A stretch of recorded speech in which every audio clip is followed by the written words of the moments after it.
Good morning students. आज हम लोग गौड़ राजवंश पढ़ेंगे। तो चलिए स्टार्ट करते हैं। देखेंगे गौड़ राजवंश। ठीक है, गौड़ राजवंश जिसे गौर या गोड राजवंश के नाम से भी जाना जाता है। ठीक है,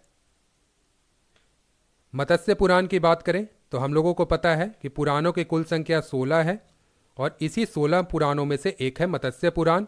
और इस मत्स्य पुराण के 12वें अध्याय में गौड़ देश का उल्लेख मिलता है। ठीक है, इसके अलावा देख लो तो ह्वेनसांग है। ह्वेनसांग ये लगभग 630 ईस्वी में ये भारत आते हैं। ये एक चीनी यात्री थे और हर्षवर्धन के काल में ये भारत भ्रमण पर आते हैं। ठीक है, और उस काल का इन्होंने दौरा किया, इतिहासों का विश्लेषण किया और अपने यात्रा वृत्तांत में इस बात का उल्लेख किया कि उस काल में गौड़ वंश के सबसे प्रतापी शासक महाराजा शशांक थे।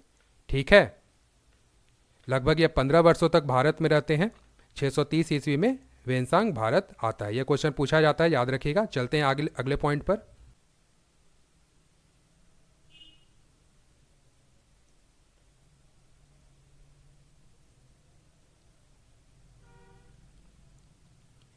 ठीक है, देखेंगे राजा शशांक के आरंभिक जीवन से जुड़ी ज्यादा जानकारियां ज्ञात नहीं है। ठीक है, राजा शशांक की बात करें तो इनका आरंभिक जीवन कैसा था या फिर इन्होंने अपने सत्ता को पूर्ण स्थापित कैसे किया, इस बात से जुड़ी ज़्यादा जानकारियां प्राप्त नहीं है। इतना तक कि इतिहासकार इस बात को भी प्रमाणित नहीं कर पाए हैं कि राजा शशांक की मृत्यु कैसे हुई थी। तो इनसे जुड़ी ज़्यादा जानकारियां ज्ञात नहीं है। इतिहासकार राजा शशांक को मगध साम्राज्य से भी जोड़ते हैं। इनका मानना है कि जो राजा शशांक थे ये पूर्व में मगध साम्राज्य के अंतर्गत महासामंत के रूप में कार्यरत थे। ठीक है, तो कुछ इतिहासकारों का मानना है कि राजा शशांक का संबंध गुप्त साम्राज्य से भी हो सकता है, क्योंकि उस वक्त के जो गौड़ वंश थी, तो गौड़ वंश की जो प्रशासनिक व्यवस्था थी वो पूर्णतः गुप्त साम्राज्य के जैसी ही थी। तो इनका संबंध गुप्त साम्राज्य से भी हो सकता है। तो कुछ इनके मगध साम्राज्य से भी संबंध बताते हैं। ठीक है, तो अभी हम लोग देखेंगे कि महासामंत क्या होता है। तो ये महासामंत जो शब्द है यह निकलकर आया है सामंत से। ठीक है, सामंत जो होते थे प्राचीन काल में, अगर प्राचीन काल के पद और पदवी को देखें तो जो सामंत होते थे वो प्रायः 100 गांवों के सर्वोच्च होते थे। ठीक है, सर्वोच्च यानी सर्वज्ञ, सर्वज्ञ यानी सर्वे सर्वा, ऑल इन ऑल। जो सामंत होते थे वो 100 गांवों के सर्वोच्च होते थे। और उस वक्त की जो सबसे निचली पदवी थी प्राचीन काल में, जो एक गांव का सर्वोच्च यानी जो सर्वे सर्वा होते थे, उन्हें सरपंच कहा जाता था। ठीक है, सरपंच से ऊपर होते थे नायक। नायक के अंतर्गत कुल 10 गांव आते थे। ठीक है, जो 10 गांव के सर्वोच्च होते थे उन्हें नायक कहा जाता था। नायक से ऊपर होते थे सामंत। सामंत के अंतर्गत कुल 100 गांव आते थे। जो 100 गांव के सर्वोच्च होते थे उन्हें सामंत कहते थे। और सामंत से ऊपर होते थे महासामंत, और महासामंत के अंतर्गत कुल 500 गांव आते थे। ठीक है, और इन सब से ऊपर होते थे राजा। राजा के अंतर्गत कुल 1000 गांव आते थे। 1000 गांवों के जो शासन अध्यक्ष होते थे, शासन अध्यक्ष का मतलब है जो सरकार होती है ना वर्तमान में, तो उसी तरीके से जो 1000 गांवों के जो सरकार होती थी उस वक्त उन्हें राजा कहा जाता था। ठीक है, राजा से ऊपर होते थे महाराजा। महाराजा जो थे वो 10,000 गांवों के शासन अध्यक्ष होते थे। ठीक है, सर्वे सर्वा जो थे 10,000 गांव के, उन्हें उस वक्त महाराजा कहा जाता था। महाराजा से ऊपर होते थे सम्राट। सम्राट के अंतर्गत कुल 1,00,000 गांवों की जिम्मेदारी होती थी। ठीक है, जो 1000 गांवों के मालिक होते थे उन्हें सम्राट कहा जाता था। और सम्राट से ऊपर होते थे चक्रवर्ती सम्राट। चक्रवर्ती सम्राट के अंतर्गत कुल 7,00,000 गांव आते थे। तो ये थी कुल प्राचीन काल के पद और पदवी। ठीक है, वर्तमान काल में देखें तो वर्तमान काल में भारत में कुल 6,28,221 गांव हैं।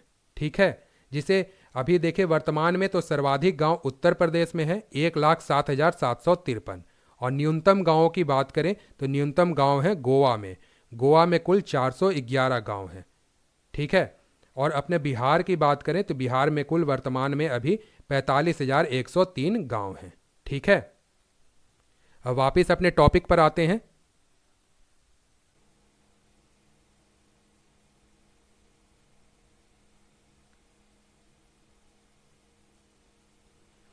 देखेंगे यहां पर कि गौड़ वंश के प्रभाव से बंगाल के क्षेत्र को गौड़ बंगाल भी कहा जाता था। ठीक है, गौड़ वंश का प्रभाव था भारत के पूर्वी क्षेत्र में, यानी बंगाल और उसके आसपास के क्षेत्र में गौड़ वंश का वर्चस्व था।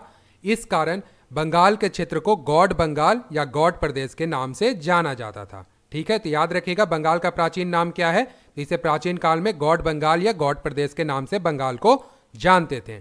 ठीक है, अगले पॉइंट में देखेंगे, वेनसांग की रचनाओं से यह पता चलता है कि राजा शशांक ने लगभग 593 ईस्वी में अपने साम्राज्य का विस्तार कर अपने साम्राज्य की राजधानी कर्णस्वर्ण को बनाई होती है। ठीक है, राजा शशांक ने लगभग 593 ईस्वी में अपने साम्राज्य की राजधानी कर्णस्वर्ण को बनाई होती है। ठीक है, जिसे वर्तमान में मुर्शिदाबाद के नाम से जाना जाता है। अपने राज्याभिषेक के अवसर पर, यानी राजा शशांक ने अपने राज्याभिषेक के अवसर पर स्वर्ण सिक्के जारी किए थे और इन्हीं सिक्कों पर गजलक्ष्मी अंकित थी। ठीक है, याद रहेगा, अपने राज्याभिषेक के अवसर पर इन्होंने स्वर्ण सिक्के जारी किए थे जिसपे गजलक्ष्मी अंकित थी तथा राजा शशांक की राजधानी कर्णस्वर्ण थी, जिसे वर्तमान में मुर्शिदाबाद के नाम से जाना जाता है। आगे देखते हैं, देखेंगे आगे, राजा शशांक के द्वारा चलाए गए जो सिक्के थे, स्वर्ण सिक्के, वो गुप्त कालीन मुद्रा की तरह आकर्षक थे। ठीक है, तथा गुप्त कालीन जो मुद्रा थी उसी अनुपात में इन सिक्कों को बनाया गया था। राजा शशांक ने जो सोने के सिक्के जारी किए थे, ऐसा कहा जाता है कि वो जो टकसाल था वो अभी वर्तमान में असम क्षेत्र है जहां पर इनका टकसाल, राजा शशांक का टकसाल स्थित था। टकसाल किसे कहते हैं, जहां पर सिक्के को ढाला जाता है, सिक्के को बनाया जाता है, उसे टकसाल कहते हैं। तो ऐसा कहा जाता है कि राजा शशांक का जो टकसाल था वो वर्तमान में असम का क्षेत्र है, उसी क्षेत्र में स्थित था। ठीक है, असम को प्राचीन काल में कामरूप के नाम से जाना जाता था, तो उसी क्षेत्र में राजा शशांक का सिक्का ढालने का ये कारखाना था, एक तरीके से आप कह लो। ठीक है, इन्होंने जो सिक्के चलाए थे वो गुप्तकालीन मुद्राओं से काफ़ी मेल खाते थे। तो ये राजा शशांक काल के सिक्के थे, तो कुछ ये थे जिस पर गजलक्ष्मी अंकित थी। ठीक है, आगे देखते हैं,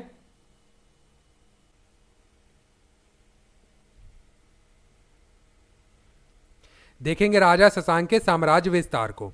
ठीक है, तो राजा शशांक का साम्राज्य कहाँ तक था, तो यह सिंहभूम, ठीक है, मानभूम, मिदनापुर, मयूरभंज, ताम्रलिप्ति और जिसे ताम्रलुक के नाम से जानते हैं, तो प्रारंभ में इन क्षेत्रों पे राजा शशांक के साम्राज्य का विस्तार था। ठीक है, तो देखेंगे सिंहभूम कहाँ स्थित है, तो ये झारखंड में है, यहाँ पर हो गया ये पश्चिमी और पूर्वी सिंहभूम। ठीक है, अब देखो हम लोगों को पता है कि झारखंड, पश्चिम बंगाल और उड़ीसा ये तीनों पड़ोसी राज्य हैं और एक दूसरे से अपने सीमा को साझा करते हैं। ठीक है, तो अब देखो जो मानभूम का जो क्षेत्र था ना, उस वक्त धनबाद और पुरुलिया का क्षेत्र था सम्मिलित रूप से। ठीक है, 1965 में ये दोनों अलग हो जाते हैं।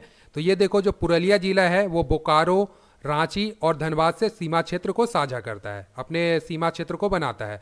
तो उस वक्त का जो धनबाद का क्षेत्र हो गया और पुरुलिया का जो क्षेत्र हो गया, सम्मिलित रूप से मानभूम के नाम से जाना जाता था। ठीक है, मिदनापुर कहाँ पर स्थित है, तो ये बंगाल में है। कहाँ पर, तो ये रहा पश्चिमी और ये पूर्वी मिदनापुर। ठीक है, आगे देखेंगे मयूरभंज, तो मयूरभंज उड़ीसा में है। उड़ीसा में यहाँ पर रहा मयूरभंज जो कि पूर्वी और पश्चिमी सिंहभूम से सीमा साझा करते हैं। ठीक है, तो प्रारंभ में इन क्षेत्रों में था ताम्रलिप्ति जो कि अभी ये बे ऑफ बंगाल में स्थित है। तो प्रारंभ में इन क्षेत्रों पे राजा शशांक के साम्राज्य का विस्तार था। अब यहाँ से धीरे धीरे राजा शशांक अपने साम्राज्य का विस्तार करते हैं। तो अब देखो धीरे धीरे उन राजा शशांक ने संपूर्ण बंगाल पर अधिकार कर लिया और उसके पश्चात वह उड़ीसा राज्य की ओर बढ़ते हैं। उड़ीसा राज्य में अपने साम्राज्य का विस्तार करते हैं और कहा जाता है कि चिल्का झील तक राजा शशांक के साम्राज्य का विस्तार था। अब देखो उड़ीसा जो क्षेत्र था उस पर उस वक्त कामरूप के शासक भास्कर वर्मन का अधिकार होता है, जिनसे राजा शशांक ने इन क्षेत्रों को जीता होता है। मिदनापुर के पश्चात वो बालासोर यानी उड़ीसा में प्रवेश करते हैं और धीरे धीरे उत्तरी उड़ीसा तक अपने साम्राज्य का विस्तार करते हैं। इन क्षेत्रों तक राजा शशांक अपने साम्राज्य का विस्तार करते हैं, अपने अधिकार में ले लेते हैं। ठीक है, अब देखो कोंधक जो क्षेत्र है उड़ीसा में स्थित है, जिसे कोंगोड़ा नाम से भी जाना जाता है। तो कोंधक क्षेत्र के एक शासक है माधवराज। ठीक है, इन्होंने राजा शशांक को महाराजा धीराज की उपाधि दी थी। अब देखो हमने बताया है आपको कि महाराजा किसे कहते हैं, तो महाराजा जो होते हैं वो 10,000 गांवों के मुखिया होते हैं। ठीक है, और महाराजा से ऊपर कौन होते हैं, सम्राट, जो कि 1 लाख गांवों के मुखिया होते हैं। तो जो 10,000 गांवों के मुखिया होते हैं उन्हें महाराजा कहते हैं। तो महाराजा धीराज किसे कहते हैं, तो जो महाराजा होते हैं अगर वो स्वतंत्र रूप से शासन करें, वो किसी शासक के अधीन नहीं है और 10,000 गांवों के मुखिया हैं, तो उन्हें महाराजा धीराज कहा जाता था। ठीक है, तो जो महाराजा धीराज होते थे उनके अंतर्गत 10,000 गांव होते थे तथा वो किसी भी शासक के अंतर्गत शासन नहीं कर रहे होते, स्वतंत्र शासक होते थे, इस चलते इन्हें महाराजा धीराज कहा जाता था। ठीक है, आगे देखते हैं। अब देखो बनारस, उसके बाद देखो बनारस जो है तो वर्तमान में उत्तर प्रदेश के पूर्वी क्षेत्र में बनारस स्थित है। ठीक है, प्राचीन काल का सबसे प्राचीन शहर है ये बनारस। तो बनारस का क्षेत्र हो गया, बिहार में रोहतास, नालंदा और बिहार शरीफ का क्षेत्र ले लो, तो इन क्षेत्रों तक राजा शशांक के साम्राज्य का विस्तार था। ठीक है, इसके बाद राजा शशांक जो होते हैं वो कामरूप के क्षेत्र की ओर बढ़ते हैं। कामरूप जिसे वर्तमान में असम के नाम से जानते हैं, तो कामरूप पे भी अधिकार करने की चेष्टा उन्होंने की होती है। तो यहाँ पर इनका सामना होता है, कामरूप के ही राजकुमार होते हैं भास्कर वर्मन और सुप्रतिष्ठित वर्मन, इनसे इनका सामना होता है। सुप्रतिष्ठित वर्मन जो होते हैं ये भास्कर वर्मन के बड़े भाई होते हैं। तो यहाँ पर राजा शशांक को, इन दोनों योद्धाओं ने राजा शशांक को यहाँ पर रोक दिया होता है, मतलब एक तरीके से कहो कि यहाँ पे पराजित कर दिया होता है। पराजित इस मामले में कि यहाँ पर इन्होंने अपने साम्राज्य में प्रवेश करने से महज रूप राजा शशांक को यहाँ पर रोका होता है। तो अब यहाँ से कहानी को समझना, आगे देखते हैं।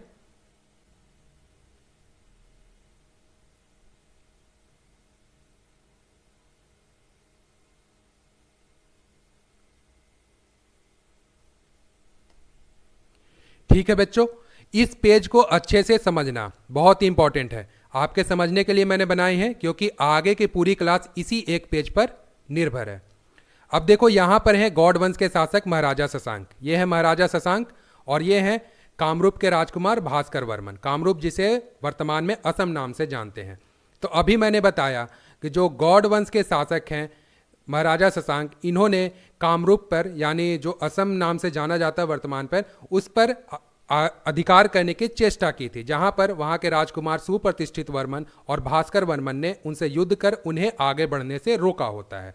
अब यहां पर जो भास्कर वर्मन होते हैं इन्हें अपने कमजोर परिस्थितियों का पता होता है, तब ये क्या करते हैं कि ये जाते हैं पुष्यभूति वंश के पास, पुष्यभूति वंश के शासकों के पास और मौखरी वंश के शासकों के पास, इनसे सहायता मांगते हैं तथा इनसे संधि करते हैं। तो यहाँ पर समझना पुष्यभूति वंश क्या है, मौखरी वंश क्या है और मालवा शासक देवगुप्त क्या है, इन पर ध्यान देना, मैं बताता हूँ यहाँ से। अब देखो पुष्यभूति वंश जो होते हैं उसके शासक होते हैं प्रभाकर वर्धन, और पुष्यभूति वंश की राजधानी होती है थानेश्वर, जो कि वर्तमान में हरियाणा के करनाल क्षेत्र के आसपास का क्षेत्र जो है उसे प्राचीन काल में थानेश्वर नाम से जाना जाता था। ठीक है, तब इनका साम्राज्य कहाँ पर था, तो पश्चिम में हरियाणा और उसके आसपास का क्षेत्र, यानी राजस्थान का क्षेत्र हो गया, पंजाब का क्षेत्र हो गया, हिमाचल का, उत्तराखंड का और उत्तर प्रदेश का कुछ क्षेत्र जो था वो सम्मिलित रूप से उस वक्त पुष्यभूति वंश के अंतर्गत आता था। इन क्षेत्रों पर पुष्यभूति वंश का शासन था, तथा पूर्वी क्षेत्र में मैंने बताया गौड़ वंश का शासन था।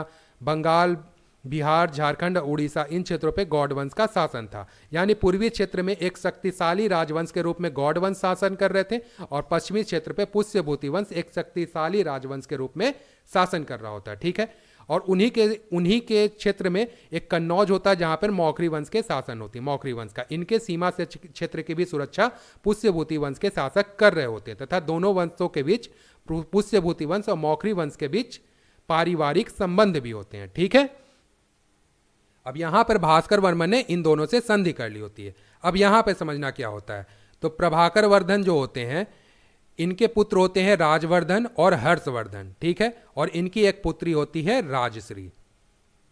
ठीक है, अब इन्होंने, प्रभाकर वर्धन ने अपनी पुत्री राजश्री का विवाह कन्नौज पर जो मौखरी वंश के शासन थे, मौखरी वंश के शासक होते हैं ग्रीवर्मन से कर दी होती है। ठीक है, तो अपनी पुत्री राजश्री का विवाह ग्रीवर्मन से प्रभाकर वर्धन ने कर दिया होता है। ठीक है, ग्रीवर्मन जो होते हैं दुर्भाग्यवश मौखरी वंश के आखिरी शासक होते हैं।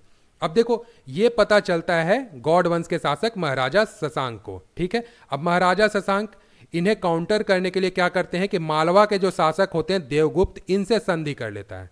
ठीक है, मालवा का क्षेत्र कौन था उस वक्त का, तो राजस्थान और मध्य प्रदेश का जो क्षेत्र था वो मालवा शासकों के अधीन आता था, तो इनसे संधि कर लेता है। संधि क्या होती है, तो इन दोनों ने समझौता की होती है कि जब भी आक्रमण करेंगे तो ये दोनों मिलकर करेंगे, दोनों की सेना सम्मिलित रूप से कार्य करेगी, और दोनों वंशों का, मालवा शासक और गौड़ वंश का जो एक ही लक्ष्य होता है, कन्नौज पर अधिकार करना। कन्नौज जो कि उत्तर प्रदेश में स्थित है। ठीक है, अब देखो यहां से क्या होता है कि 605 ईस्वी में प्रभाकर वर्धन की मृत्यु हो जाती है। ठीक है,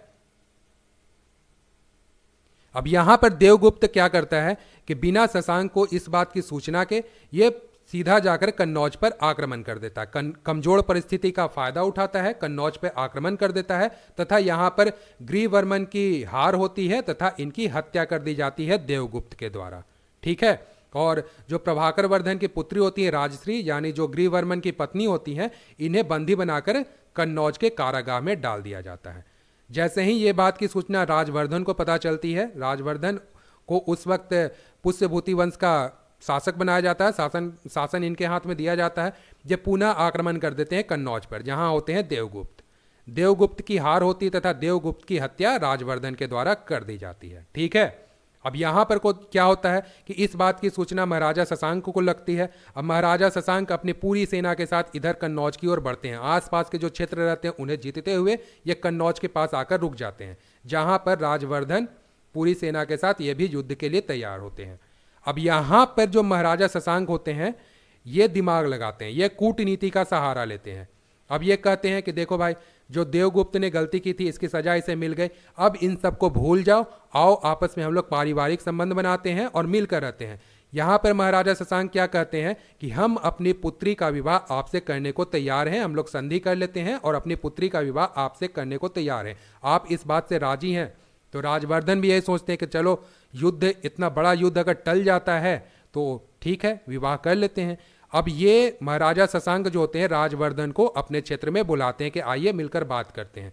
जैसे ही जो महाराजा राजवर्धन होते हैं इनके क्षेत्र में जाते हैं महाराजा शशांक के, वहां पर धोखे से इनकी हत्या कर दी जाती है। ठीक है, अब यहां पर 16 वर्ष की अवस्था में महाराजा हर्षवर्धन को पुष्यभूति वंश का शासक बनाया जाता है। अब यहां पर हर्षवर्धन ने यह कसम खा ली होती है कि जो पूर्वी क्षेत्र में जो गौड़ वंश का साम्राज्य है इसे पूरी तरीके से ये खत्म कर देंगे। और यही कहा जाता है कि महाराजा शशांक और हर्षवर्धन के बीच बहुत ही कड़ी शत्रुता थी और ये दोनों एक दूसरे के समकालीन थे। तो क्वेश्चन पूछा जाता है कि महाराजा शशांक किसके समकालीन थे? तो याद रखिएगा हर्षवर्धन के। ठीक है, तो अभी आगे की पूरी कहानी को समझते हैं डिटेल में। चलिए आगे देखते हैं।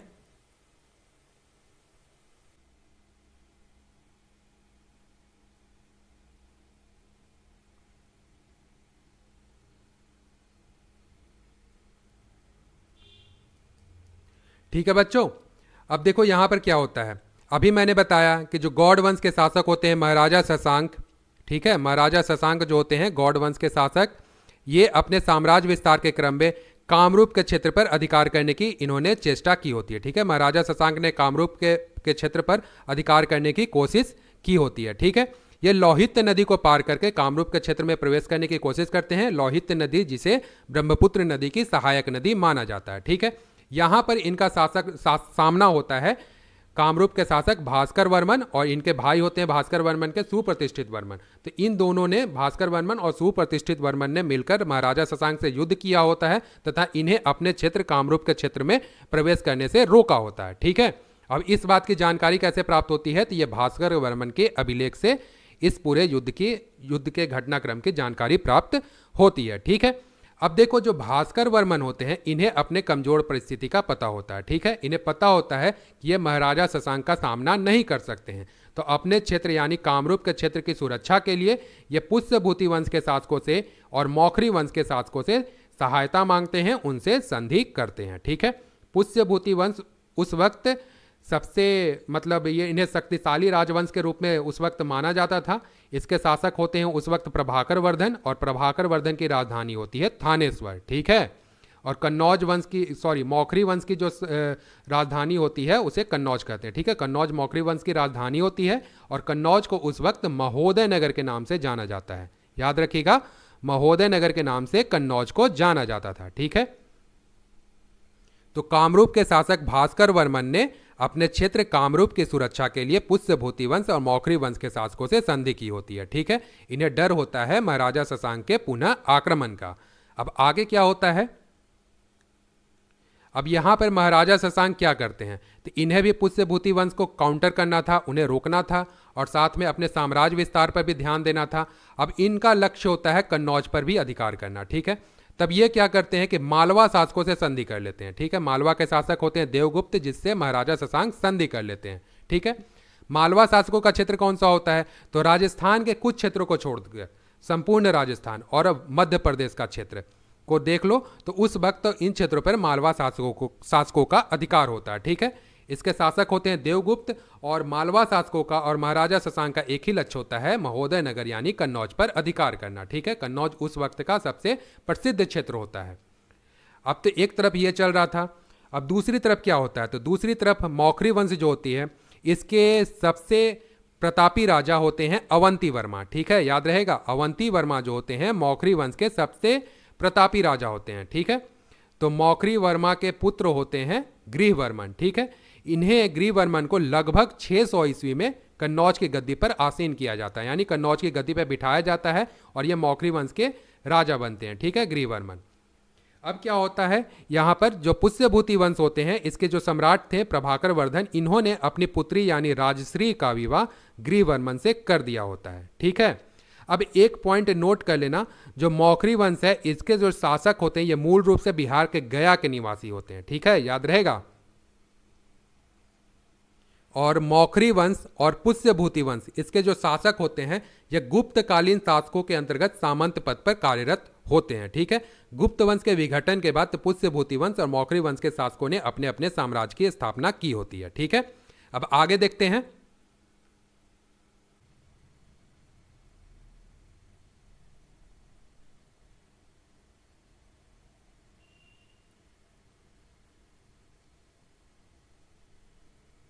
ठीक है, अब यहां पर देखो क्या होता है, तो मालवा शासक देवगुप्त होते हैं, इन्होंने कन्नौज पर आक्रमण कर दिया होता है तथा कन्नौज के जो राजा होते हैं गृहवर्मन, ये युद्ध में पराजित होते हैं तथा ये वीर गति को प्राप्त होते हैं। इनकी हत्या कर दी जाती है, गृहवर्मन की हत्या कर दी जाती है देवगुप्त के द्वारा, ठीक है। गृहवर्मन किनके पुत्र होते हैं, तो मौखरी वंश के सबसे प्रतापी राजा अवंती वर्मा के पुत्र होते हैं, ठीक है।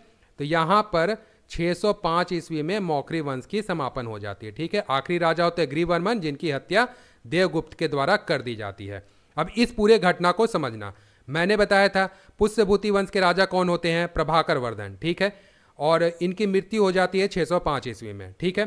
पुष्यभूति वंश जिन्होंने कन्नौज की सुरक्षा की जिम्मेदारी ली होती है, तो जैसे ही प्रभाकर वर्धन की मृत्यु होती है तो इस कमजोर परिस्थिति का फायदा उठाते हुए मालवा शासक देवगुप्त ने कन्नौज पर आक्रमण कर दिया होता है, ठीक है। तथा देवगुप्त की साथ संधि की होती है महाराजा शशांक ने। देवगुप्त ने महाराजा शशांक को भी इस हमले की सूचना नहीं दी होती है, ठीक है। अब देखो मैंने बताया कि प्रभाकर वर्धन की पुत्री होती है राजश्री, ठीक है, राजश्री जिनका विवाह होता है राजा गृहवर्मन के साथ, ठीक है। तो इनकी हत्या के उपरांत राजश्री को गिरफ्तार करके कन्नौज के कारागाह में डाल दिया जाता है, ठीक है। अब देखो प्रभाकर वर्धन के एक पुत्री होती है राजश्री और दो बेटे होते हैं राजवर्धन और हर्षवर्धन। तो राजवर्धन को तुरंत ही पुष्यभूति वंश का अगला महाराजा नियुक्त किया जाता है तथा इन्हें थानेश्वर की गद्दी पर बैठाया जाता है। थानेश्वर जो कि पुष्यभूति वंश की राजधानी होती है। अब देखो कन्नौज के प्रति सहानुभूति रखने वाले पुष्यभूति वंश का कन्नौज के साथ पारिवारिक संबंध भी होता है तथा सुरक्षा की भी जिम्मेदारी पुष्यभूति वंश ने ले रखी होती है। तो कन्नौज के प्रति सहानुभूति रखने वाले थानेश्वर के राजा राजवर्धन इन्होंने तुरंत ही कन्नौज की ओर अपनी फौज को लेकर ये तुरंत ही कन्नौज की ओर बढ़ते हैं, ठीक है, जहां पर मालवा शासक देवगुप्त का अधिकार होता है। यहां पर देवगुप्त से महाराजा राजवर्धन ने युद्ध किया होता है। यहाँ पर देवगुप्त की पराजय होती है तथा युद्ध भूमि में इन्हें मार दिया जाता है। किनके द्वारा? राजवर्धन के द्वारा। तो युद्ध में देवगुप्त की मृत्यु हो जाती है, ठीक है। इनकी हत्या किनके द्वारा की जाती है? राजवर्धन के द्वारा, ठीक है। अब देखो आगे क्या होता है। अब इस पूरे घटनाक्रम की जानकारी महाराजा शशांक को मिलती है कि इन्हें कोई सूचना ही नहीं दी जाती मालवा शासकों के द्वारा। तो ये पूरी सेना के साथ कन्नौज पर आक्रमण करने के लिए आगे बढ़ते हैं, ठीक है। तथा आसपास के जो क्षेत्र होते हैं उस पर अधिकार करते हुए महाराजा शशांक कन्नौज के पास आकर रुकते हैं, ठीक है। कन्नौज जिसे महोदय नगर कहा जाता है, ठीक है। अब देखो इस पूरे घटनाक्रम की जो जानकारी है यह वान भट्ट की एक रचना है हर्षचरित, जिससे प्राप्त होती है, ठीक है। इन्होंने वान भट्ट ने अपनी पुस्तक हर्षचरित्र में ये इस घटना का जिक्र किया होता है। इन्होंने बताया कि अचानक हुए साम्राज्य विस्तार के क्रम में जो इतनी युद्ध हो गए, जिसमें जैसे मौखरी वंश का समापन हो गया, मालवा शासक देवगुप्त की हत्या हो गई, तो इस पूरी घटना को वान भट्ट ने अपने पुस्तक में गौड़ संभ्रम की संज्ञा दी होती है। ठीक है, इसे गौड़ संभ्रम की संज्ञा दी गई, इनके द्वारा, वान भट्ट के द्वारा। ठीक है, अब आगे देखते हैं। अब यहां पर देखो क्या होता है, महाराजा शशांक ने कूटनीति का सहारा लिया। ठीक है, तो ऐसी क्या परिस्थिति थी, तो जैसे ही महाराजा शशांक जो होते हैं महोदय नगर यानी कन्नौज के समीप पहुंचते हैं, तो ये महाराजा राजवर्धन की सेना को देखकर इन्हें एहसास हो जाता है कि ये युद्ध जीतना महाराजा शशांक के लिए आसान नहीं है। तो यहाँ पर ये क्या करते हैं, कूटनीति का सहारा लेते हैं और महाराजा राजवर्धन के समीप विवाह प्रस्ताव को प्रस्तुत करते हैं। ठीक है, इनकी अपनी पुत्री गौड़ कन्या से विवाह के प्रस्ताव को प्रस्तुत करते हैं। इन्होंने यह संदेशा भिजवाया है कि देखो, जो मालवा शासक देवगुप्त ने जो गलती की है, इसकी सजा इन्हें मिल गई है। ठीक है, तो अब ये युद्ध कर कर खून खराबा करने से कोई फायदा नहीं है, तो हम लोग पारिवारिक संबंध बनाकर अपने अपने क्षेत्र में शासन करते हैं। तो यहाँ पर पुष्यभूति वंश के जो महाराजा होते हैं राजवर्धन, ये भी इस बात की गंभीरता को समझते हैं, क्योंकि उस वक्त गौड़ वंश और पुष्यभूति वंश दो बहुत बड़ी शक्तियां होती हैं। अगर ये दोनों वंश में अगर युद्ध होता तो जाहिर सी बात है कि बहुत से लोगों की जान जाती। तो युद्ध को टालने के लिए इनके प्रस्ताव को महाराजा राजवर्धन ने स्वीकार कर लिया। ठीक है, अब देखो यहाँ पर महाराजा राजवर्धन होते हैं, इनके समक्ष दो समस्याएं थी। एक तो राजनीतिक समस्या थी महाराजा शशांक की, और दूसरी थी पारिवारिक समस्या। तो पारिवारिक समस्या क्या थी, तो इनकी बहन थी राजश्री। ठीक है, ये इन्हें कन्नौज के कारागाह में डाल दिया जाता है राजा ग्रीवर्मन की हत्या के बाद। तो तुरंत ही एक बौद्ध भिक्षु के द्वारा कारागाह की दीवार को तोड़कर राजश्री को बंधन से मुक्त करा लिया जाता है। ठीक है, और राजश्री जंगल में जाकर एक गुफा में शरण ले लेती हैं। ठीक है, तो यहाँ पर क्या होता है कि महाराजा राजवर्धन ने अपने छोटे भाई हर्षवर्धन को, जिनकी आयु महज 16 वर्ष थी, इन्हें राजश्री को ढूंढने का कार्य सौंपा होता है। ठीक है, तो ये उसी बौद्ध भिक्षु की सहायता से अपनी बहन को खोज लेते हैं। ठीक है, अब यहाँ पर क्या होता है कि इस राजनीतिक मसले को हल करने के लिए महाराजा शशांक ने राजवर्धन को अपने शिविर में बुलाया होता है। ठीक है, अब क्या होता है यहाँ पर, जैसे ही महाराजा राजवर्धन जो होते हैं महाराजा शशांक के शिविर में पहुंचते हैं, तो शशांक के द्वारा धोखे से महाराजा राजवर्धन की हत्या कर दी जाती है। ठीक है, महाराजा शशांक ने राजवर्धन की धोखे से हत्या कर दी। अब यहां पर मैटर हो गया पूरा गड़बड़। अब यहां पर तुरंत ही पुष्यभूति वंश के अगले राजा हर्षवर्धन को नियुक्त किया जाता है। 606 ईस्वी में ये पुष्यभूति वंश के राजा बनते हैं। 16 वर्ष की अवस्था में गद्दी को संभालते हैं, तथा ये इन्हें गद्दी पे बनते ही एक बहुत बड़ी ये मतलब कसम ठान लेते हैं कि अब मैं पूरे धरती को गौड़ शासकों से विहीन कर दूंगा। कहा जाता है कि महाराजा हर्षवर्धन और महाराजा शशांक के मध्य कठोर शत्रुता थी, और ये क्वेश्चन भी ये पूछा जाता है कि महाराजा शशांक किसके समकालीन थे, तो याद रखिएगा महाराजा शशांक हर्षवर्धन के समकालीन थे। तो अब आगे देखते हैं क्या होता है।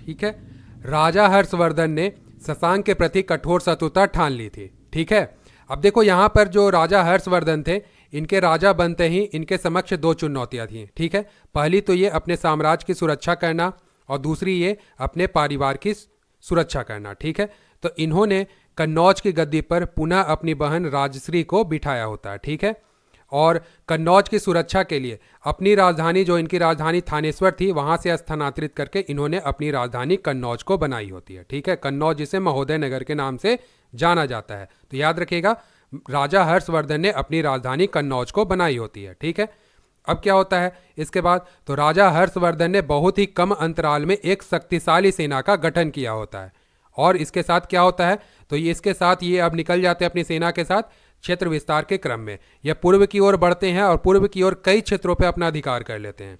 ठीक है, साम्राज्य विस्तार करते हैं, पूर्व के क्षेत्र की ओर बढ़ते हैं और कई क्षेत्रों पर अपना अधिकार कर लेते हैं राजा हर्षवर्धन। ठीक है, और इन क्षेत्रों में बौद्ध भिक्षुओं ने हर्षवर्धन की सहायता की होती है। ठीक है, क्योंकि देखो गौड़ वंशीय शासक जो महाराजा शशांक थे, इन्होंने कई कार्य ऐसे किए थे जो कि बौद्ध धर्म के विरुद्ध थे। तो इससे बौद्ध धर्म को मानने वाले जो लोग थे शशांक से काफ़ी हद तक क्रोधित थे और इसी क्रम में बौद्ध भिक्षुओं ने राजा हर्षवर्धन की सहायता की होती है। ठीक है, आगे देखते हैं। आगे क्या होता है, कामरूप के जो राजा होते हैं भास्कर वर्मन, ठीक है, इन्होंने अपने दूत हंसवेग को मैत्री प्रस्ताव के साथ राजा हर्षवर्धन के पास भेजा होता है। ठीक है, अब देखो पहले मैंने बताया है कि जो कामरूप के राजा होते हैं भास्कर वर्मन, ये अपने क्षेत्र की सुरक्षा को लेकर पुष्यभूति वंश के ही शासक होते हैं प्रभाकर वर्मन। ठीक है, प्रभाकर वर्मन के पास जाते हैं और प्रभाकर वर्मन ने इनके क्षेत्र की सुरक्षा भी की होती है। ठीक है, भास्कर वर्मन और प्रभाकर वर्मन के मध्य मैत्रीपूर्ण संबंध थे और प्रभाकर वर्मन जो होते हैं वो हर्षवर्धन के पिता होते हैं। ठीक है, तो यहाँ पर हर्षवर्धन ने भास्कर वर्मन के प्रस्ताव को स्वीकार किया और इस बात का जो जिक्र है आर्य मंजूश्री मूलकल्प में विस्तृत है। ठीक है, आर्य मंजूश्री मूलकल्प जो है कि बौद्ध धर्म की एक प्रसिद्ध ग्रंथ है, याद रखिएगा बौद्ध धर्म का एक प्रसिद्ध ग्रंथ है आर्य मंजूश्री मूलकल्प, और यह मुख्यतः बौद्ध धर्म के महायान शाखा पर आधारित है। ठीक है, याद रहेगा बौद्ध धर्म के महायान शाखा पर आधारित है आर्य मंजूश्री मूलकल्प। ठीक है, अब इसके बाद क्या होता है, हर्षवर्धन और भास्कर वर्मन की संयुक्त सेना मिलती है और ये गौड़ वंशीय शासक महाराजा शशांक की राजधानी कर्णसुवर्ण पर आक्रमण कर देती है। ठीक है, यह बहुत ही शक्तिशाली आक्रमण होता है जिसमें महाराजा शशांक की सेना पराजित होती है और महाराजा शशांक की सेना को उड़ीसा की क्षेत्र की ओर पलायन करना पड़ता है, यानी अपनी राजधानी कर्णसुवर्ण को छोड़कर उड़ीसा के क्षेत्र की ओर शशांक की सेना पलायन कर जाती है। ठीक है, लेकिन कहा जाता है कि शशांक की सेना इतनी भी कमजोर नहीं होती है। ठीक है, पुनः शशांक की सेना आक्रमण करती है और कर्णसुवर्ण पे अपना अधिकार कर लेता है और यहाँ पर हर्षवर्धन और भास्कर वर्मन की संयुक्त सेना को कर्णसुवर्ण को छोड़कर पीछे हटना पड़ता है, यानी पुनः शशांक ने अपनी राजधानी कर्णसुवर्ण पर अपना अधिकार जमा लिया होता है। ठीक है, आगे देखते हैं।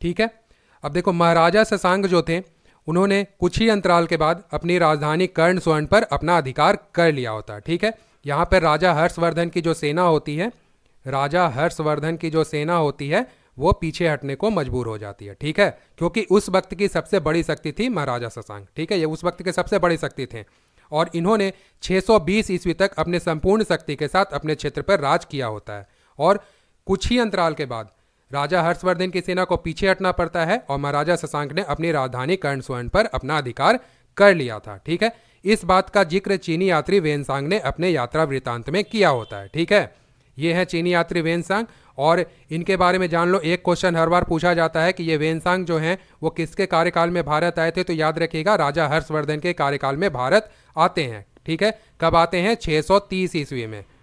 ठीक है, और ये 15 वर्षों तक भारत में रहते हैं। ठीक है, 15 वर्षों तक भारत में रहते हैं। मकसद क्या था, तो बौद्ध धार्मिक स्थलों का भ्रमण करना, बौद्ध धर्म से जुड़ी शिक्षा को ग्रहण करना, जिसके लिए ये नालंदा से बौद्ध धर्म की शिक्षा को ग्रहण करते हैं तथा नालंदा विश्वविद्यालय में आचार्य के रूप में भी कार्य करते हैं। ठीक है, साथ ही बौद्ध धार्मिक स्थलों का भ्रमण करते हैं, उसके इतिहास को समझते हैं और उन सब का जिक्र इन्होंने अपने यात्रा वृत्तांत में किया होता है। ठीक है, और इसी यात्रा वृत्तांत में उन्होंने ये बताया कि महाराजा शशांक ने 620 ईस्वी तक अपने संपूर्ण शक्ति के साथ अपने क्षेत्र पर राज किया होता है तथा इन्होंने राजा हर्षवर्धन के आक्रमण के कुछ ही अंतराल के बाद अपनी राजधानी कर्णसुवर्ण पर अपना अधिकार वापस से स्थापित कर लिया था तथा यहाँ पर राजा हर्षवर्धन की सेना को पीछे हटना पड़ता है। ठीक है, मजबूर हो जाती है इसकी सेना पीछे हटने को। ठीक है, साथ ही वेनसांग ने अपने यात्रा वृत्तांत में मगध क्षेत्र का उल्लेख किया है। ठीक है, तो मगध क्षेत्र का उल्लेख किया है, उसके लिए उन्होंने एक पॉइंट को लॉक किया है, एक कार्यकाल को लॉक किया है। कब का, 637 ईस्वी का। 637 ईस्वी के मगध क्षेत्र का उल्लेख करते हुए चीनी यात्री वेनसांग ये बताते हैं कि उस वक्त महाराजा शशांक ने बौद्ध धर्म पे काफी ज्यादा अत्याचार किया होता है। क्या किया होता है, तो बौद्ध धर्म का सबसे पवित्र स्थल बिहार के गया क्षेत्र में बोध गया क्षेत्र जो है स्थित है। बिहार के गया क्षेत्र में एक बोध गया क्षेत्र स्थित है जहाँ पर बोधि वृक्ष है और इसी बोधि वृक्ष के नीचे महात्मा बुद्ध को ज्ञान की प्राप्ति होती है। 5 वर्षों का समय इसी बोधि वृक्ष के नीचे महात्मा बुद्ध ने बिताया था, जिस कारण ये बोधि वृक्ष बौद्ध धर्म के लिए बहुत ही ज़्यादा पवित्र स्थल है। ठीक है, पीपल का वृक्ष है। इस वृक्ष को महाराजा शशांक ने कटवा दिया था तथा बौद्ध मठों और बौद्ध विहारों को भी नष्ट कर दिया था। अब देखो ये बोधि वृक्ष क्या है, क्यों कटवा दिया, तो अभी मैंने बताया कि महात्मा बुद्ध को ज्ञान की प्राप्ति इसी वृक्ष के नीचे हुई थी और बौद्ध धर्म के संस्थापक कौन है, महात्मा बुद्ध। और महाराजा शशांक जो थे वो बौद्ध धर्म से काफ़ी ज़्यादा घृणा करते थे, जिस कारण उनके जो पवित्र स्थल है बोध गया क्षेत्र में जो बोधि वृक्ष स्थित है, इस वृक्ष को जड़ से उखाड़ने की कोशिश की थी महाराजा शशांक ने। हालांकि इसमें वो सफल नहीं हो पाए, तो वो इस वृक्ष को कटवा देता है और साथ ही इसके जड़ों में आग लगवा देते ताकि ये पूरी तरीके से ये वृक्ष नष्ट हो जाए, पर ऐसा होता नहीं है। थोड़ी अंतराल के बाद यहाँ से दूसरा एक वृक्ष निकल कर आता है जिसे थर्ड जनरेशन का बोधि वृक्ष कहते हैं। ठीक है, महाराजा शशांक ने जब बोधि वृक्ष को नष्ट किया था, उसके बाद यहाँ से तीसरे जनरेशन का, तीसरी पीढ़ी का एक नया पीपल का वृक्ष निकल कर आता है जिसे बोधि वृक्ष के रूप में जानते हैं। ठीक है, वास्तव में यह बोधि वृक्ष जो है एक पीपल का वृक्ष है और बहुत ही ज्यादा बौद्ध धर्म के लिए पवित्र स्थल है। ठीक है, अब एक क्वेश्चन यहां से पूछा जाता है कि वर्तमान में जो बोधि वृक्ष स्थित है वो किस जनरेशन का, किस पीढ़ी का? तो याद रखिएगा वो चौथे जनरेशन का है। ठीक है, यह क्वेश्चन पूछा जाता है तो याद रखिएगा कि वर्तमान में जो बिहार के गया क्षेत्र में जो एक बोध गया क्षेत्र स्थित है, वहां पर जो बोधि वृक्ष है, बौद्ध धर्म का सबसे पवित्र स्थल है, वो बोधि वृक्ष किस जनरेशन का, किस पीढ़ी का? तो याद रखिएगा वो चौथी पीढ़ी का है। ठीक है, अब देखो महात्मा बुद्ध के कार्यकाल में, महात्मा बुद्ध के कार्यकाल में जो बिहार का गया क्षेत्र है उसे उरुवेला नाम से जाना जाता था। ठीक है, याद रहेगा, उसे उरुवेला नाम से जाना जाता था, याद रखिएगा। तो चलते हैं आगे। धर्म के बौद्ध धर्म से जुड़े एक ग्रंथ है, बहुत ही पवित्र ग्रंथ है, बौद्ध धर्म के महायान शाखा पे आधारित है। ये आर्य मुइजोश्री मूलकल्प है। ठीक है, आर्य मुइजोश्री मूलकल्प, ये बौद्ध धर्म का बहुत ही प्रसिद्ध ग्रंथ है और ये बौद्ध धर्म के महायान शाखा पर आधारित है। ठीक है, इस ग्रंथ में महाराजा शशांक को उग्र स्वभाव का और बौद्ध द्रोही कहा गया है।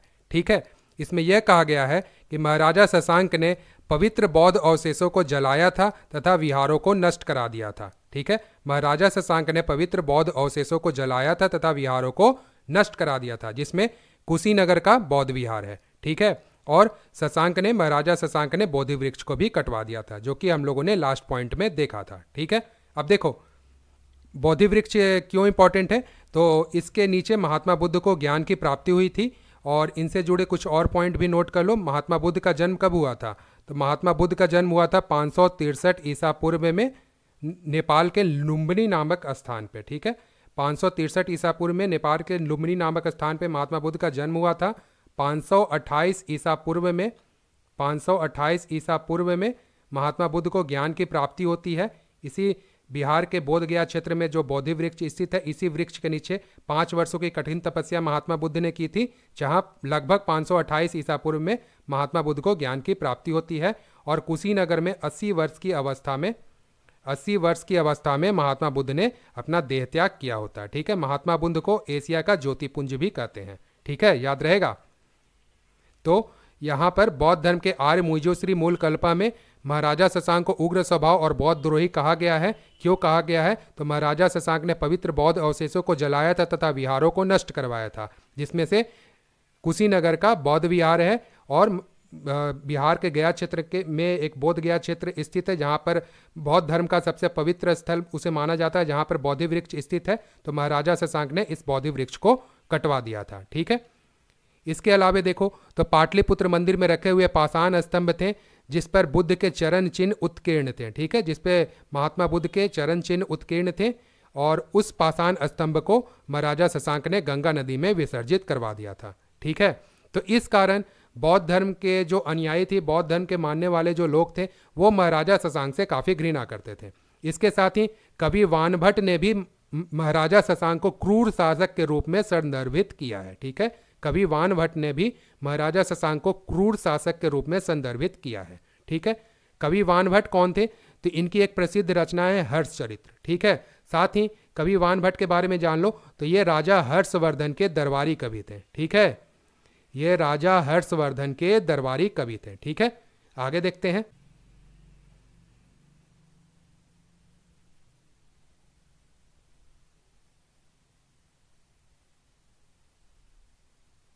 ठीक है, अब देखो चीनी यात्री वेनसांग जो थे, इन्होंने 639 ईस्वी में कर्ण सुवर्ण की यात्रा की थी। ठीक है, अब देखो यहाँ पर समझना, चीनी यात्री वेनसांग ने यह बताया कि 620 ईस्वी में महाराजा शशांक ने अपनी राजधानी पर तुरंत अपना अधिकार वापस से स्थापित कर लिया होता है तथा 620 ईस्वी तक महाराजा शशांक, गौड़ वंशीय शासक महाराजा शशांक अपने क्षेत्र पर संपूर्ण शक्ति के साथ राज करते हैं। ठीक है, 637 ईस्वी में मगध क्षेत्र का उल्लेख करते हुए चीनी यात्री वेनसांग बताते हैं कि उस वक्त तक महाराजा शशांक ने बौद्ध धर्म पे काफ़ी ज़्यादा अत्याचार किया होता है। ठीक है, जब ये 639 ईस्वी में महाराजा शशांक की राजधानी कर्ण स्वर्ण की यात्रा करते हैं तो उस यात्रा में अपने उस यात्रा का वर्णन इन्होंने अपने यात्रा वृत्तांत में किया है तथा इसमें उन्होंने महाराजा शशांक का उल्लेख नहीं किया है। ठीक है, तो एक समझने वाली बात होती है कि आप किसी राजा के राजधानी में घूम रहे हो और उस राजा के बारे में आपने जिक्र नहीं किया, तो ये थोड़ा सोचने वाली बात होती है। तो यहाँ पर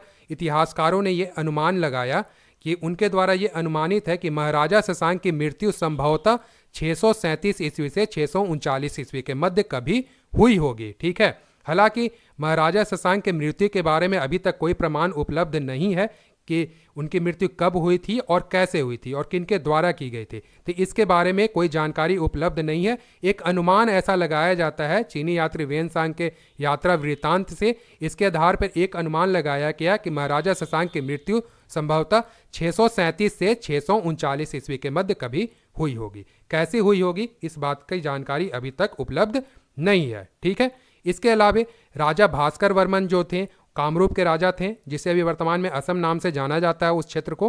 ठीक है, तो कामरूप के जो राजा थे भास्कर वर्मन, इनके निदानपुर अभिलेख से एक जानकारी प्राप्त होती है जिसमें यह लिखा था कि भास्कर वर्मन का अधिकार कर्ण सुवर्ण पर था। ठीक है, कर्ण सुवर्ण का क्या थी ये कर्ण सुवर्ण, तो ये गौड़ वंशीय शासक महाराजा शशांक की राजधानी थी जिस पर राजा भास्कर वर्मन का अधिकार हो गया था। ठीक है, इस बात की जानकारी किससे उपलब्ध होती है, तो राजा भास्कर वर्मन के निदानपुर अभिलेख से।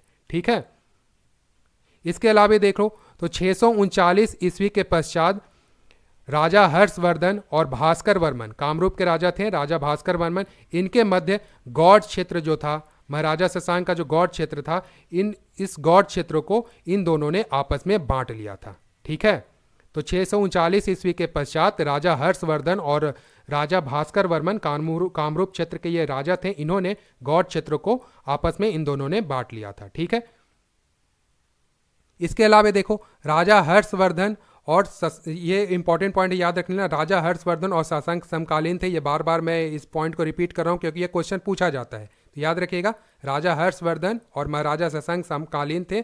और यहाँ पर मेरी टीम ने एक बात मुझे बताई कि यहाँ पर मैंने कुछ गलत लिख दिया था, तो याद रखिएगा, फिर से मैं रिपीट कर रहा हूँ। राजा हर्षवर्धन के पिता का नाम क्या था, तो प्रभाकर वर्धन। ठीक है, याद रहेगा, प्रभाकर वर्धन पिता थे राजा हर्षवर्धन के, और प्रभाकर वर्धन और भास्कर वर्मन, ठीक है, कामरूप क्षेत्र के राजा थे भास्कर वर्मन। इन्हें अपने क्षेत्र पर गौड़ वंशीय शासक महाराजा शशांक के आक्रमण का पुनः खतरा इन्हें महसूस होता है, तो ये आते हैं यहाँ पर पुष्यभूति वंश के शासक होते हैं प्रभाकर वर्धन के बाद सहायता मांगने, तो प्रभाकर वर्धन ने भास्कर वर्मन की सहायता की थी।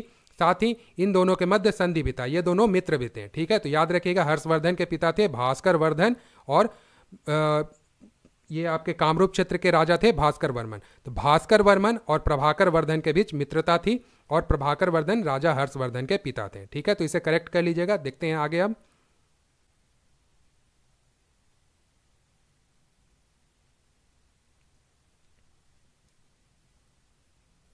ठीक है, अब महाराजा शशांक के बारे में जान लो। महाराजा शशांक जो थे हिंदू धर्म से थे, ये हिंदू धर्म को मानते थे महाराजा शशांक, तथा इन्होंने बिहार और बंगाल के क्षेत्रों में कई धार्मिक सभाएं भी की थी। ठीक है, साथ ही महाराजा शशांक के द्वारा स्थापित गौड़ राजपूतों का प्राचीनतम मंदिर आज भी बांग्लादेश में स्थित है। ठीक है, इसके अलावा जान लो तो महाराजा शशांक ने बांग्ला वर्ष, यानी इसे बांग्ला कैलेंडर भी कहते हैं, जिससे बांग्ला वर्ष की गणना की जाती है, तो बांग्ला कैलेंडर की शुरुआत महाराजा शशांक ने की थी। ठीक है, अब यहाँ पर अमर्त्य सेन है, इनका मानना है कि जो बांग्ला कैलेंडर है जिससे बांग्ला वर्ष की गणना की जाती है, इसकी शुरुआत बादशाह अकबर ने की थी। ठीक है, और तथा इस बात का जिक्र इन्होंने अपनी पुस्तक द आर्गुमेंटिव इंडियन में किया है। ठीक है, अमर्त्य सेन कौन है, तो ये अर्थशास्त्री हैं, साथ ही रिसर्चर हैं, शोधकर्ता भी हैं तथा नोबेल पुरस्कार विजेता भी हैं। ठीक है, इन्होंने अपनी एक पुस्तक लिखी थी द आर्गुमेंटिव इंडियन, जिसमें इस बात का उन्होंने जिक्र किया, ये जो बांग्ला वर्ष की गणना की जाती है जिसे बांग्ला कैलेंडर कहते हैं, इसकी सहायता से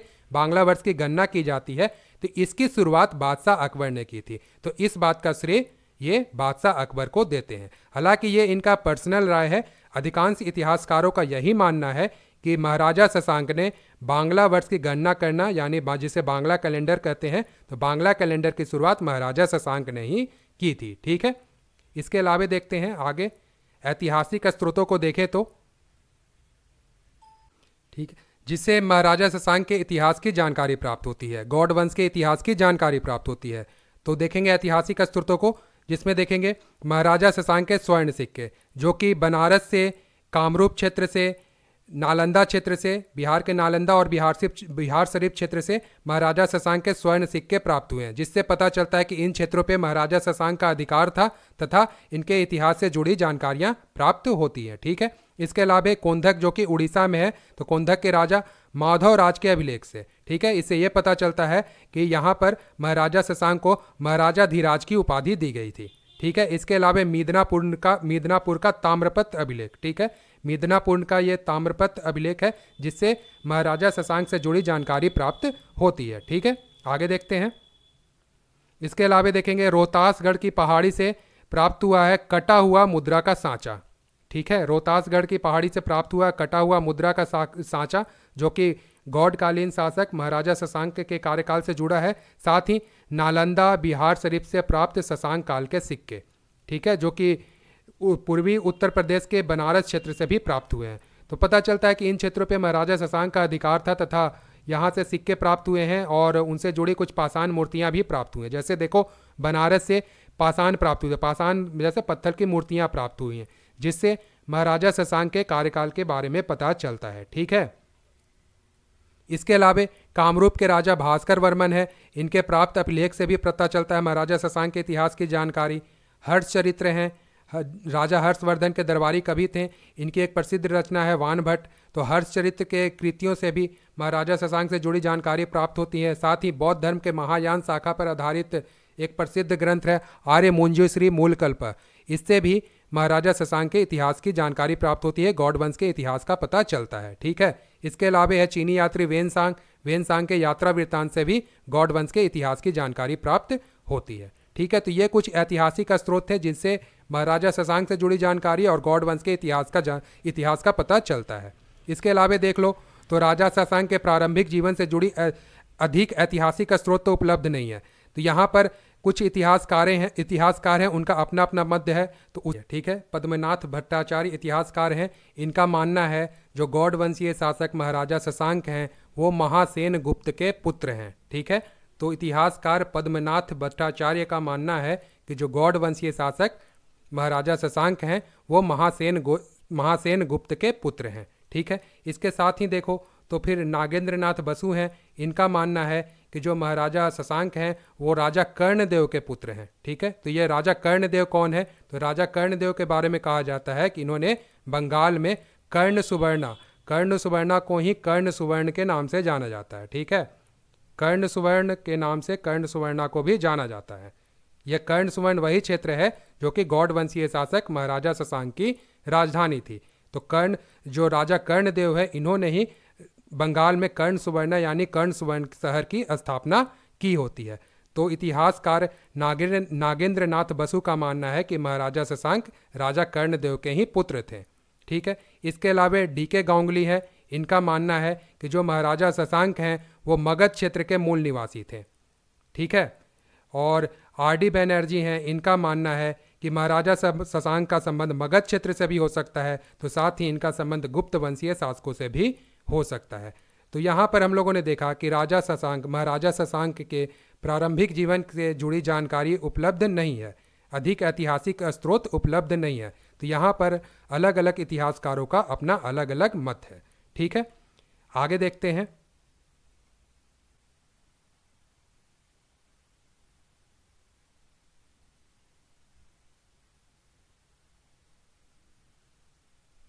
ठीक है, अब हम लोग थोड़ा सा गौड़ वंश के इतिहास को देखते हैं। ठीक है, गौड़ वंश को गौड़ क्षेत्रीय भी कहा जाता है। ठीक है, अब इसके बारे में थोड़ा सा जान लेते हैं। जब भगवान श्री राम 14 वर्ष के वनवास के बाद अयोध्या लौटते हैं तब इन्हें भगवान श्री राम को अयोध्या का राजा बना दिया जाता है। ठीक है, इसके बाद ये अपने अनुज यानी अपने छोटे भाई भरत जी को गांधार प्रदेश सौंपते हैं। ठीक है, यहाँ पर ये अयोध्या है और यहाँ पर ये गांधार प्रदेश है। गांधार प्रदेश उस वक्त का सबसे प्रसिद्ध क्षेत्र था, प्रमुख व्यापारिक केंद्र के रूप में भी इसे जाना जाता था। तो गांधार प्रदेश का राजा भरत जी को बनाया जाता है। इसके बाद क्या होता है, तो इसके बाद देखेंगे महाराजा भरत के दो पुत्र होते हैं जिनका नाम होता है तक्ष और पुष्कर। ठीक है, तो यहाँ पर पुष्कर जी के द्वारा एक नगरी की स्थापना की जाती है जिसका नाम होता है पुष्कलावती। ठीक है, और जो कि वर्तमान में अभी पाकिस्तान के पेशावर में स्थित है। कहा जाता है कि इसी पुष्कलावती नगर के नाम पर इस क्षेत्र का नाम पेशावर रखा गया है। ठीक है, तो पुष्कलावती नगर अभी वर्तमान में पाकिस्तान के पेशावर में स्थित है, जिसे पुष्कर जी के द्वारा स्थापित किया गया था। ठीक है, फिर देखेंगे तक्ष जी के द्वारा तक्षशिला नगर की स्थापना की गई थी। तो यह गांधार है यहाँ पर, और गांधार के पास में ही तक्षशिला नगर की स्थापना तक्ष जी के द्वारा की गई थी। और इसी तक्षशिला नगर में एक तक्षशिला विश्वविद्यालय का भी निर्माण तक्ष जी के द्वारा कराया गया था। ठीक है, तो यहाँ पर यह है गांधार प्रदेश और यहाँ पे है तक्षशिला विश्वविद्यालय तक्षशिला नगर में, जिसकी स्थापना तक्ष जी के द्वारा किया गया था। अब देखना यहाँ पर गांधार में शासन के अनुरूप क्षेत्रीय भाषा में इन्हें गौड़ शासक कहा गया। ठीक है, गौड़ शासक या फिर गौड़ शासक के रूप में इन्हें जाना जाने लगा। क्यों? गांधार पे शासन के अनुरूप क्षेत्रीय भाषा में इन्हें गौड़ शासक के रूप में कहा जाने लगा। ठीक है, अब इसके बाद कई वर्षों के बाद, कई हजार वर्षों के बाद दो राजाओं के नाम मिलते हैं, जिसमें सिंह द्वितीय तथा लक्ष्मणा द्वितीय का नाम आता है। ठीक है, कई वर्षों के बाद यहाँ पर दो राजाओं के नाम मिलते हैं, सिंह द्वितीय और लक्ष्मणा द्वितीय। ठीक है, उस वक्त तक जो गौड़ क्षेत्र था उसका साम्राज्य भारत के राजस्थान और हरियाणा के कुरुक्षेत्र क्षेत्र तक विस्तृत था। ठीक है, इस क्षेत्र तक इनके साम्राज्य का विस्तार हो रखा था तथा राजस्थान में स्थानीय भाषा के अनुरूप इस गौड़ को गौड़ वंशीय कहा जाने लगा। ठीक है, गौड़ वंश को या गौड़ क्षेत्रीय को गौड़ वंशीय या गौड़ क्षेत्रीय कहा जाने लगा राजस्थान में स्थानीय भाषा के अनुरूप। ठीक है, आगे देखते हैं। कालांतर में यही गौड़ वंशीय या गौड़ क्षेत्रीय जो शासक थे यह बंगाल क्षेत्र की ओर आते हैं तथा इन्हीं के क्षेत्र के अनुरूप, इन्हीं के शासन के अनुरूप बंगाल को गौड़ बंगाल भी कहा जाने लगा। ठीक है, इन्हीं के गौड़ वंशीय शासक के अनुरूप ही बंगाल को गौड़ बंगाल के नाम से भी जाना जाने लगा। ठीक है, और बाद में देखेंगे कि गौड़ वंश के पतन के बाद इस पूर्वी क्षेत्र में, बंगाल के क्षेत्र में पाल वंश का उदय होता है। ठीक है, तो अभी हम लोग नेक्स्ट वीडियो में पाल वंश को पढ़ेंगे। तो ये इस वीडियो का आखिरी पॉइंट था। आप वीडियो के आखिरी तक बने रहें, इसके लिए आपका बहुत बहुत धन्यवाद। मिलते हैं नेक्स्ट वीडियो में। जय हिंद।